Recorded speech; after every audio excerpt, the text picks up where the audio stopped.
show right here on Nextdoor Radio, nextdoorradio.com, and the Nextdoor Radio app. Today we are live, a little bit different today.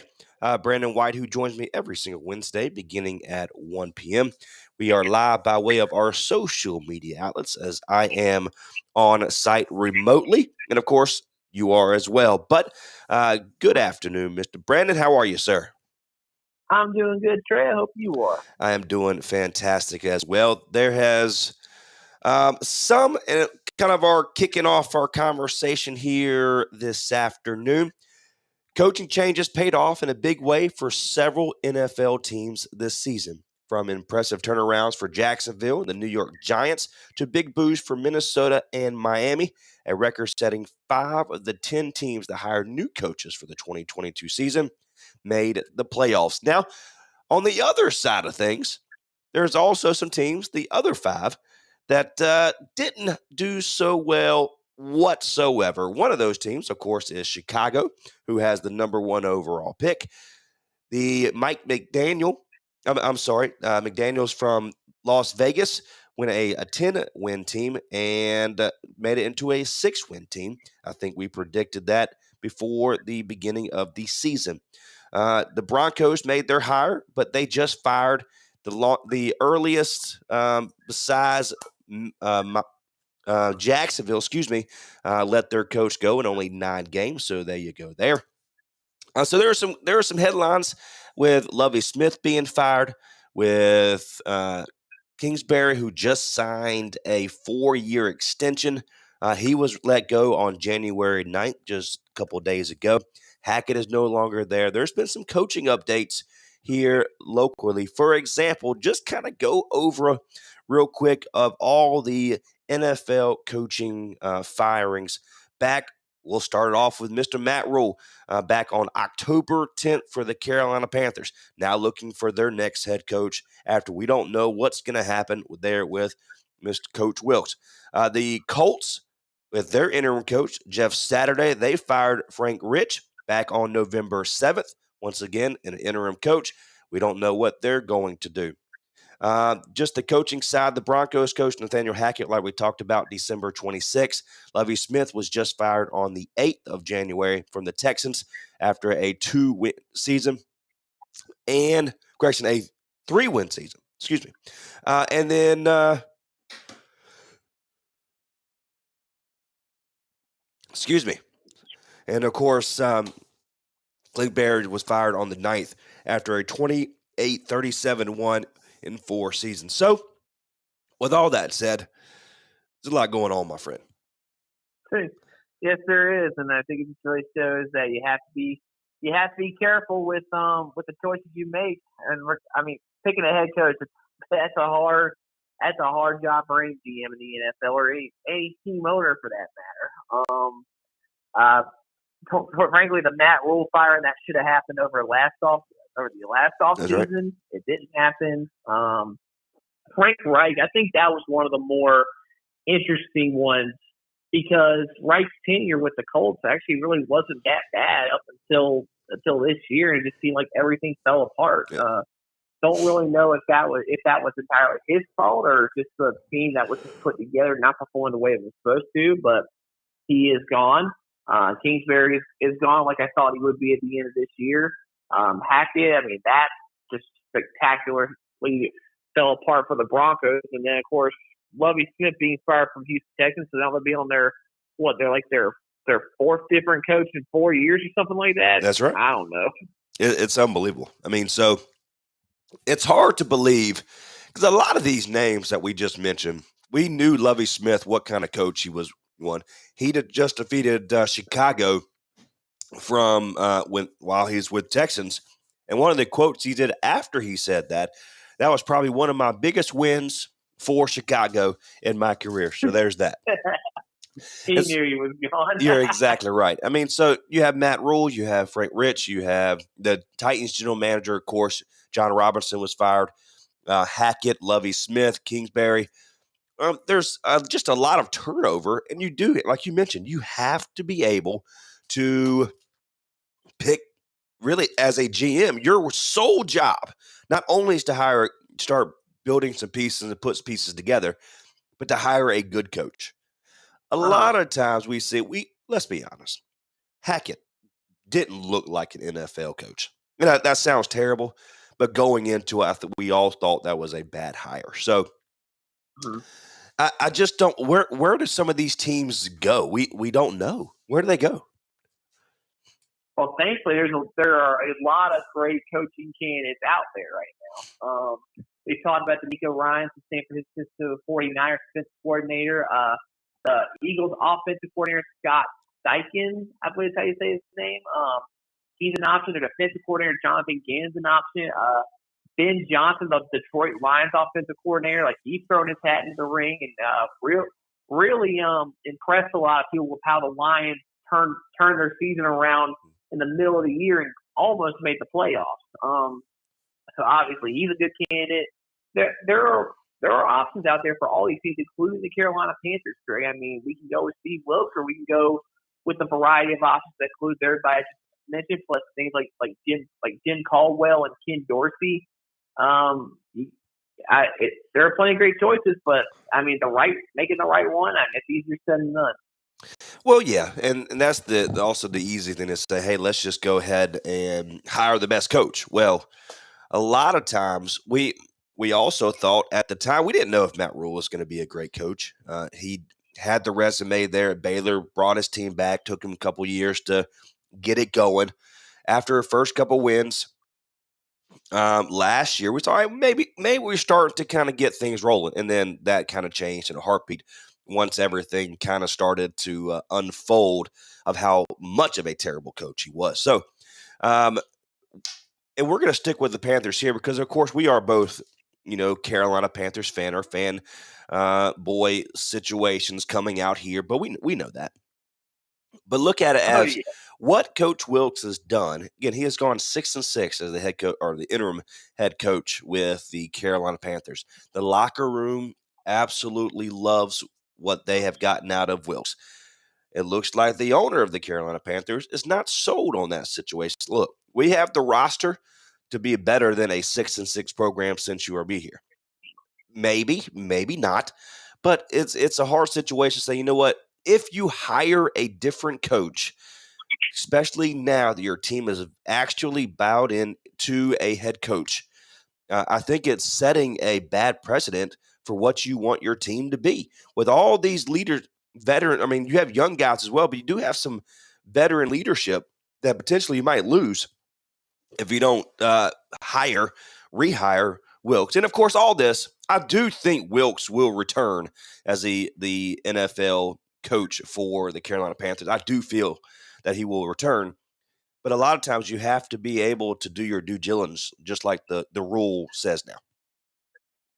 oh yeah, and I think what you saw this year was a team that maybe didn't have the best roster on paper, overachieving to get a 7-10 result, particularly after Matt Rule was fired. I mean, we know this team still got a lot of holes to fix. Trey, quarterback is still a problem. Tight ends are an issue. Panthers suddenly need offensive line depth with Corbett and Christian nowhere near guaranteed to start next year. And defensively, I mean, you need help on the line, you need help with the linebacker position, with Shaq Thompson likely being a cat casualty. Oh my God, that secondary detail with it. Casey Horn cannot play every single position back there. Fitterer, he needs to invest in something, whether it be in free agency or the draft. This is a roster that's imperfect. I think you and I both know that. Yep. And Wilkes did a great job with it. I mean, 7-10. I was not expecting to finish like 2-15 once Rule was fired. I thought this was going to be a lost season. We somehow found a way to get in contention for the NFC South. But now that this year's all done, everybody needs to take a step back and look at the roster that's right now and think, how can we improve this? And who's going to be the right coach to do it? I think Wilkes can be. If he can get a 7-10 record out of that group of players, imagine what he could do if he's allowed to build his own roster. And he's already pitching to Tepper and Fitterer about what his staff is going to look like if he does come back. Like, the pitch is out there. They've obviously listened to it. But time will tell to see if Tepper wants to to follow what Wilkes wants to do, or if he wants to bring in someone like a Steichen, a Gannon, Dorsey, Jim Caldwell, Frank Reich, or whoever it's going to be. Obviously, we're not in control of that. We can only hope that whatever choice Tepper does make, it's the right one in the long haul. Yeah, and of course it was fun to be a Panthers fan when the Panthers were actually potentially in it. We were one game away. I mean, let's be honest, we won 7 games, but we were one game away from winning the division. That's hard to say. Mm-hmm. And the fact that the division was atrocious all year long. So you have that option as well. The other candidates looking out there is, I mean, Caldwell has been fired in the NFL before. Dorsey is doing his thing, of course. Butterby from Kansas City is out there, who rumors have it that he interviewed pretty poorly. The reason why he's still a offense coordinator.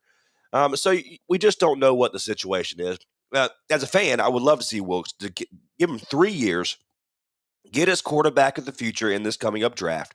A C.J. Stroud, whoever falls to. They're saying Richardson from Florida, but I'm not sold on him because he's only been a starter for 1 year. I mean, and you're saying, well, Burrow was only a starter for 1 year. Look what he's doing. Well, that's a little bit different. Let's be honest. Yeah. And so I'm not sold on that situation just yet. But a lot of the mock drafts, we'll get into kind of our who we want to see getting closer to the NFL draft coming up. But a lot of things to look forward to now. Mocks are starting to come out in a flurry, which I love. It is a fun part of the NFL offseason to me, is the mock drafts to kind of see up and down who gets it. We know Chicago's going to have the number 1 overall pick. So that's a lot of fun to kind of witness. And we'll here at Next Door, we'll also put out a mock draft just to kind of give you some things to think about. But again, this is the Tailgate Sports Show here on Next Door Radio. My name is Trey Snide. He is Brandon White. The other than that, I'm going to wait. We have our prediction show that we normally do, but I wanted to make sure we talk a little bit more about the firings and the ones that actually did pretty well this season. And so we talked a little bit more about the firing, Nathaniel Hackett, where Denver. Oh, I did see a rumor today. Let me scoot back a little bit. I saw a rumor today that I actually pulled up on my computer here that say that Aaron Rodgers and potentially Nathaniel Hackett teaming back up, but not with the Green Bay Packers. They're saying, and this was reported here just today at yesterday at 4:39 p.m. from Washington Football on Fan Nation, says that Nathaniel Hackett and Aaron Rodgers teaming up in Washington. What do you think about that? I don't know about that. I mean, what actually would be the offensive coordinator, right? Because they need that now. Well, I mean, Rodgers kind of carried Hackett when they were with Green Bay. I mean, it might work. I don't know why Rodgers would want to go to Washington, because it kind of seems like it's still a bit of a cesspool right now. And God bless Rivera's soul for trying to get through that situation, but I don't know. That seems a little bit out there. I don't know if that's going to happen or not. Yeah. Again, the Nathaniel Hackett was fired on December 26th after going just 4-11 through 15 games. And so we don't know. That was a rumor that I figured that was a fun conversation because we don't know. I mean, who knows? We think they're going to hire. The ball turned out nobody expected the ball to have a fantastic year after giving a roster with no money to spend in the cap. I mean, his cap was atrocious as well. A depleted roster, and the ball made the playoffs for the New York Giants. So we didn't know about that. So there could be an up-and-coming coach that we don't know about that might come up. But it's going to be interesting to see what moves forward going into the NFL draft, because a lot of these teams, Jim Harbaugh's still out there, of course, he says he's not leaving Michigan, but let's be honest, somebody offers him more money, he's heading out. So that's going to be interesting. Do you like Harbaugh? Do you like that potential there in Carolina? He was a great NFL coach when he was here. I think what you saw with San Francisco at the end of his tenure was him and it was a power struggle, and Harbaugh ended up losing it. So that wasn't his fault how the 49ers thing went down. He is a great coach. he's turned Michigan around. It took him some time, but he got to where it needed to be, and he can do that with whatever NFL team he decides to go to. I don't think Harbaugh the Panthers is something that's actually serious. I mean, he hasn't even been interviewed for the job yet. I think he spoke with them, yeah, but I don't know if I don't think anything ever came from that. I'd love to have Harbaugh, but I think us as Panthers fans, we have to look elsewhere for the time being with the people who the Panthers are interviewing. Well, there you go. Get a Tailgate Sports Show. All right, my friend, we're ready for some prediction time as we head into the first round of the wild card weekend for the NFL playoffs here in 2023. But breaking news just reported that Dolphins QB Tua Tagovailoa remains in the NFL concussion protocol, and he is out against the Bills this weekend. Wow. So their team is preparing for Skylar Thompson to be the starting quarterback in the playoffs. Yikes. Well, I think that makes my pick a whole lot easier because if Tua was in there. Yikes. That would have actually been a pretty good game because the Dolphins almost beat the Bills in Buffalo a few weeks ago with Tua. But I mean, Tua, he's clearly improved leaps and bounds in year 2, and he's been missed whenever he hadn't been out there. I think the Jets game was the first time all year the Dolphins had won a game with Tua out of the lineup, and even then that was by a field goal. So I don't really see them going toe to toe with Buffalo, and you might see Josh Allen put up a similar performance like he did against the Patriots last year in the playoffs. So I'm going Bills here, Trey. That one's way too easy. Oh yeah. So that game's on Sunday, January 15th. Bills versus Dolphins. It is at the Bills, who are 13-3. The Dolphins 9-8, who went into the offseason losing 5 straight games and still made the playoffs, which is remarkable there. They have a great roster, but without Tua, they are pretty much a rock in a hard place. So I do have the Bills. I think that's just an easy matchup. That's for I don't even know what they're going to do. Skylar Thompson proved that he can only average about 50 yards a game passing. And so they're pretty much out of luck. Of course, you have Hill, you have Waddle, you've got some playmakers around you. I think Mike Shinesky is a great tight end who I would love to have in Carolina next year. Remember, he is a free agent. That's an option that we might pursue moving forward. Somebody can just catch the ball. We need somebody to catch. Anyway, side note there. But I do have the Bills. I think that's an easy matchup. That'll be on 1 o'clock on Sunday. Let's go back to these Saturday games real quick. The Seahawks, the 49ers kicks off on 4:30, the first matchup of the playoffs. Let's be honest. The 49ers are firing all cylinders. Since Purdy has taken over for the 49ers after Jimmy Garoppolo going out, he ranks first in almost every category known to man for a quarterback since taking over the realm of starting quarterbacks. So they face off against Seahawks. 49ers have beat them twice all year already. It's hard to beat a team 3 times in a row. What are we thinking? I'm going 49ers here, Trey. And like you said, he said they've been firing on cylinders since Brock Purdy took over the starting job, but in reality, they've been firing on all cylinders since Christian McCaffrey arrived. They have not lost a game since McCaffrey arrived in San Francisco. I mean, they made a great offense even better. And they're going into the playoffs now mostly healthy on the offensive side of the ball. Deebo Samuel came back in the finale. Elijah Mitchell's back, and he had a good game to end the year. And then you got McCaffrey, got Brandon Ayuk, who went over 1,000 yards receiving this year. George Kittle, great tight end.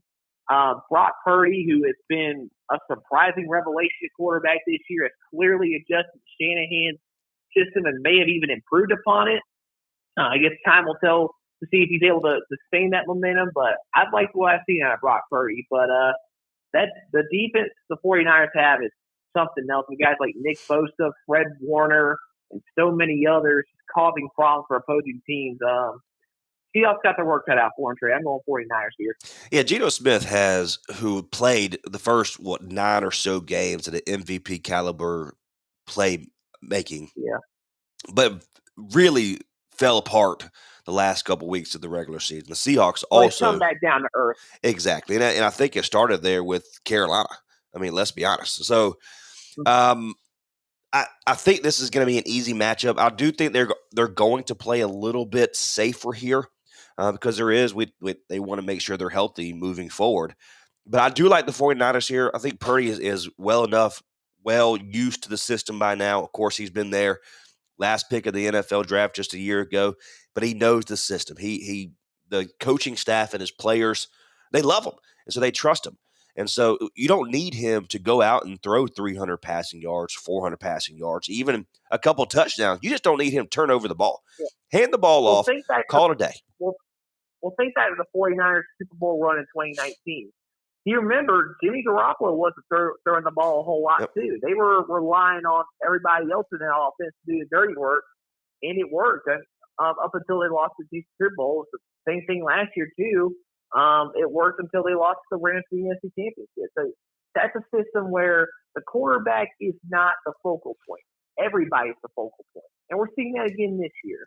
And maybe, just maybe, this is the year where Kyle Shanahan finally puts it all together. Again, I do think the 49ers will win this game. I think it'll be a little bit closer than people think, but I do like the 49ers in this matchup because, the Seahawks defense is still pretty good. Moving forward to the 8:15 matchup there on Saturday, January 4th, the Chargers and the Jaguars. The Jaguars, led by Doug Peterson, went from last to first in one season. It's the first time in franchise history that has happened.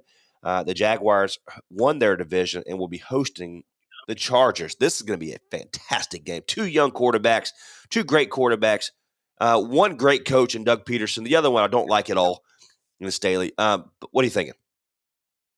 I agree with you, Trey. I think this one is going to be – it might be the closest game of the entire weekend because you got – on the Chargers side, you got Justin Herbert, who is one of the best quarterbacks in the NFL. And then on the other side, you got Trevor Lawrence, who will probably be an elite quarterback this time next year. Doug Peterson deserves to be commended tremendously for what he has done in Jacksonville and turned the team around midseason that went from having almost no playoff aspirations to being the AFC South champion. And it really seems like momentum is favoring Jacksonville right now. The Chargers, they are beat up. And with Brandon Staley's decision to keep his starters in against the Broncos may have proved costly because both Mike Williams and Joey Bosa got hurt in that game. So the Chargers are not going in at full strength. And then on the other side, you got the Jaguars, who are mostly healthy for the most part. They're one of those teams that doesn't have the best roster on paper, but have been punching above their weight and during the second half of the season. And it's worked for them for the most part. So I think that trend's going to continue, Trey. I think Jacksonville's going to pull this one out and then keep their season alive. Do you remember when Christian Kirk was signed to the Jaguars for the biggest offseason wide receiver in Jaguars history this past offseason? And everybody, complained and thought they were silly. Well, guess what? Not only has Kirk elevated his game there in Jacksonville with Lawrence and under Doug Peterson, but he was the best offseason acquisition for a wide receiver in all of the NFL.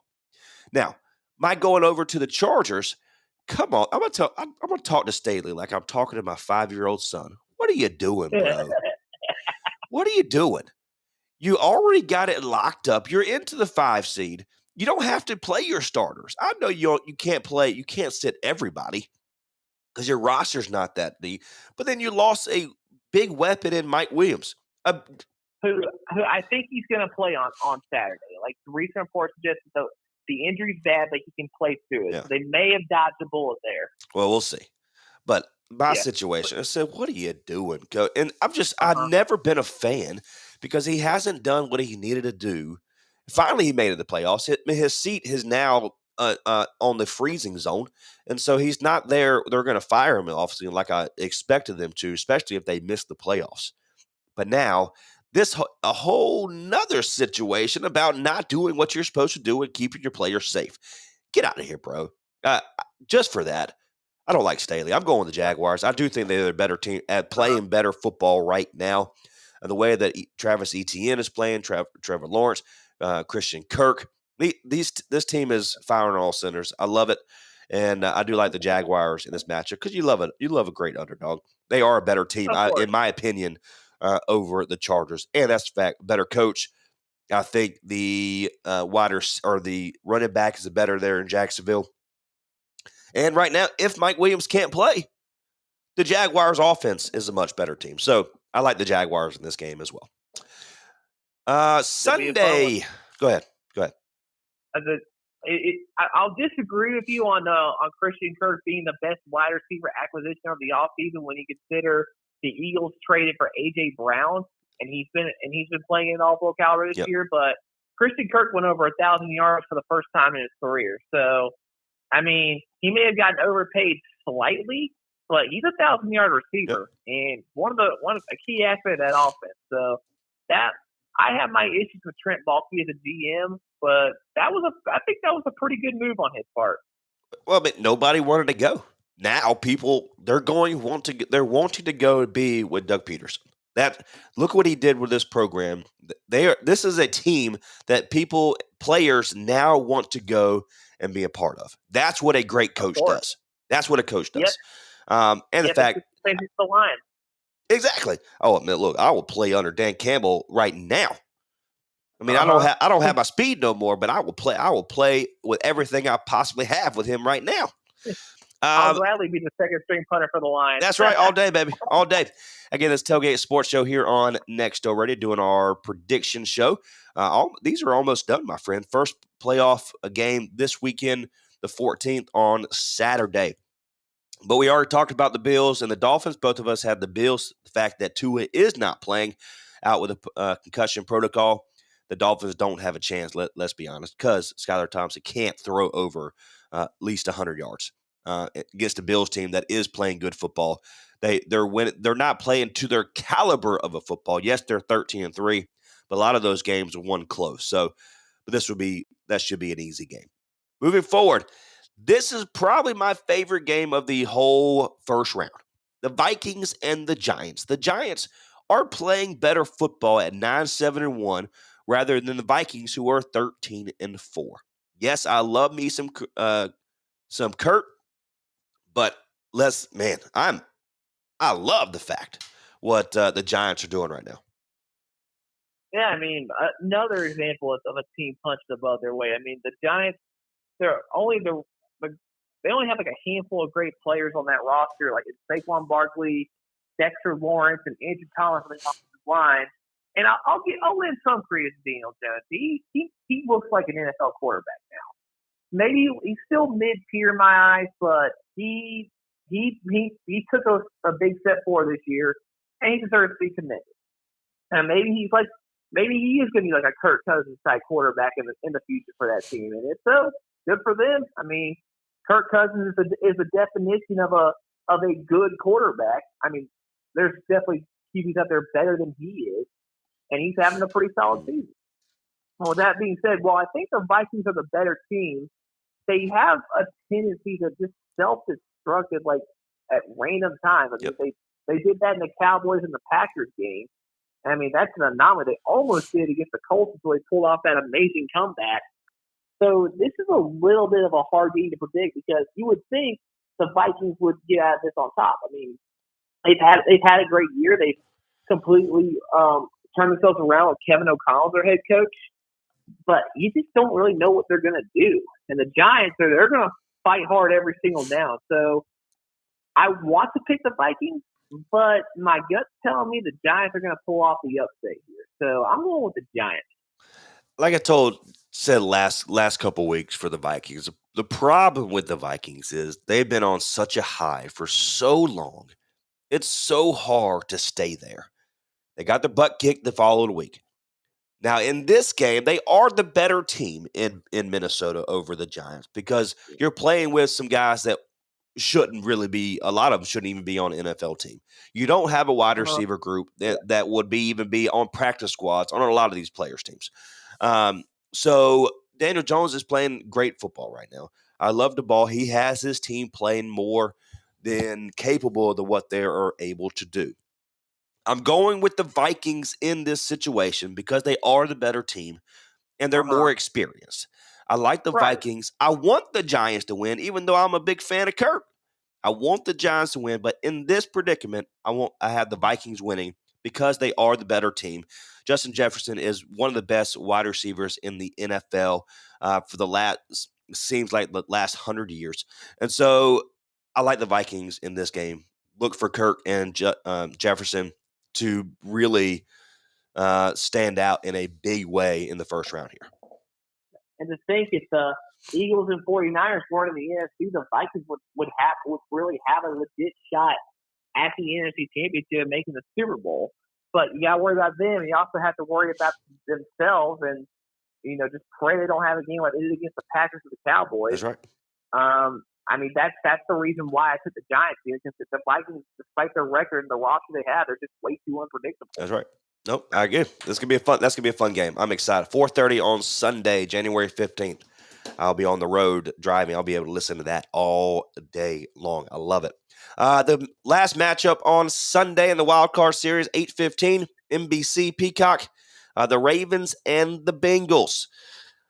This is going to be a good game as well. I think everybody knows and realizes who I'm in love with, good old Joe Burrow. I think the Bengals are the best team in the NFL, playing great football right now. I put them in favor just as San Francisco. This is the best team in their own division. I like the Bengals here, sitting at 12-4 against a 10-7 team, which I don't understand how the Ravens are still there. Let's be honest. Harbaugh has done a fantastic job with all the injuries they have going on. I like the Bengals in this matchup. I think they overmatched the Ravens in the first game. Well, the Ravens won't have Lamar Jackson, or at least we don't think they'll have Lamar Jackson for this game.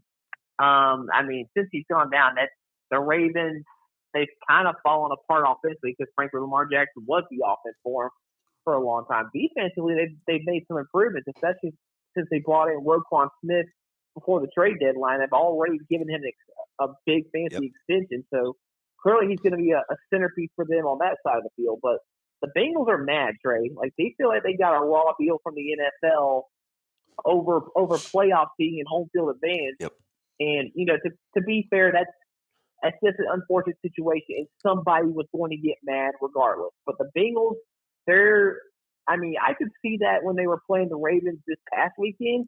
I mean, they looked angry. And while it wasn't really their best performance, otherwise they played like a team that wanted to get that wants to go to the Super Bowl. I mean, as you can saw by that what should have been a big play of Sammy Watkins ended up being being a fumble recovery courtesy of the Bengals. I mean, that's a team that wants to win, and they're going to win a lot of games. So I'm with you, Trey. I'm going Bengals here all day. Easiest to me. This is the easiest game to predict all weekend. The Bengals over the Ravens. Second easiest, honestly. I mean, Bills, Dolphins. Oh, that's true. Well, yeah, that makes sense. That makes sense. There. You're right. Moving last game of the first round, the wild card weekend, Monday the 16th, Tampa Bay and the Cowboys. Let me tell you right now, the Cowboys are sitting at 12-5. Dak Prescott has thrown an interception in the last 9 games he has played. He has 15 interceptions since then. That is a lot of interceptions. He has a problem with turning the football over. Do I think Dak Prescott will change his ways in the playoffs against a somewhat okay Buccaneers defense? Absolutely not. I had the Bengals winning this ball game, and I do think it's going to be by at least 15 because I do feel like the Cowboys defense gives up a lot of points to teams they should beat pretty handily. And if the defense of the Buccaneers turns a couple of his passes and Dak Prescott's pass interceptions, the Buccaneers will win this game, and I think by at least 10. Well, I'll tell you what, Trey. That Cowboys performance on Sunday was very concerning to watch. They looked lifeless. I get that it was sort of a meaningless game, but you still had a shot at the NFC East Championship. I mean, granted, I understand that with the Giants resting their starters, the Eagles kind of had an easy path to that win. But still, like, what was going on with the Cowboys, honestly? Like, Prescott looked really bad. The defense, it looked lost, and that's supposed to be one of the better units in the entire NFL. I mean, I have genuine concerns for that team, and especially when you consider that Tom Brady, despite the fact he's 45 years old, we see him get hot at a moment's notice. Like if the Bucks have a chance to win a game, they're going to take it. They not result in a win, but especially in the back half of the season, like they took advantage of those opportunities against the Saints and unfortunately the Panthers from our end. Yep. So this is a little bit of a tough one to call too. Both these teams have their strengths, they both have their weaknesses. But I think I'm going to pick the Cowboys here. Honestly, I think the Bucks have a few too many flaws to get this one out. But whoever the Cowboys face next, which is probably going to be the Eagles, that's with Jalen Hurts back under center. That's probably not going to go the way the Cowboys want to go. Not again. That's exactly right. That's going to be a good matchup as well on Monday. All right, my friend. Enjoy the weekend. Have a great week, the rest of your week, and we'll see you again on next Wednesday. But, of course, me and you will talk over the weekend during these games. All right, Trey, you do the same. All right, brother. Appreciate you again. Brandon White, Trey Snide of the Tailgate Sports Show. Hey, we'll see you later.